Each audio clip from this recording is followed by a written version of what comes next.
સારું ઘેર એમને એમ પડી રહેશે, પૈસા કમાવા માટે કંઈક કરવું પડશે, કંઈક તો કરવું પડશે.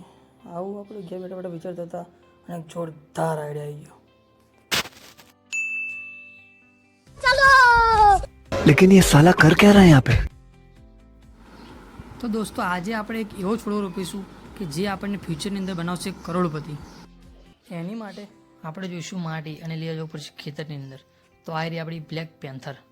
આ લઈને આપણે જઈશું ખેતરની અંદર માટી લેવા માટે. તો આ ચાલુ કરીને આપણે નીકળી પડ્યા ખેતરમાં જવા માટે. તો આપણે જતા હતા અને રસ્તાની અંદર મને મારા બે લુખ્ખા ભાઈબંધો મળી ગયા.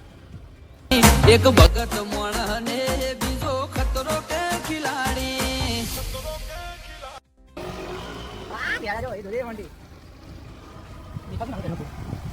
તો અમે ત્રણેય દોસ્તો નીકળી પડ્યા ખેતર બાજુ જવા માટે.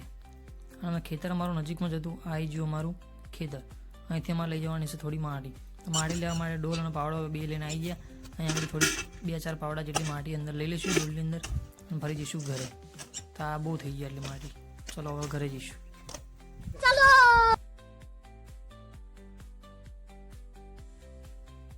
આ રહ્યું કુંડું, આની અંદર નાખી થોડું પાણી. હવે ખેતરમાં જે માટી લાવ્યા હતા એ પણ આમાં થોડી નાખી દઈશું. થોડી માટી નાખી દીધી. બસ હવે આને થોડુંક મિક્સ કરીને આની અંદર આપણે આ છોડવો રોપવાનો છે. આ છોડવો બનાવશે આપણને કરોડપતિ. આનું નામ છે મની પ્લાન્ટ. એવું કહેવામાં આવે છે કે આ છોડવો જે છે એ આપણા ઘરની અંદર રોપીએ તો આપણી સંપત્તિમાં આપણા ધનની અંદર થોડો વધારો થાય. તો આને આપણે બરાબર ખાડો કરીને વચ્ચે કુંડાની અંદર રોપી દઈશું. पैसा ही पैसा होगा.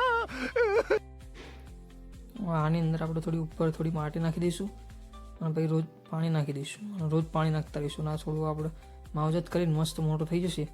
પછી ધીરે ધીરે આપણી સંપત્તિની અંદર વધારો થશે.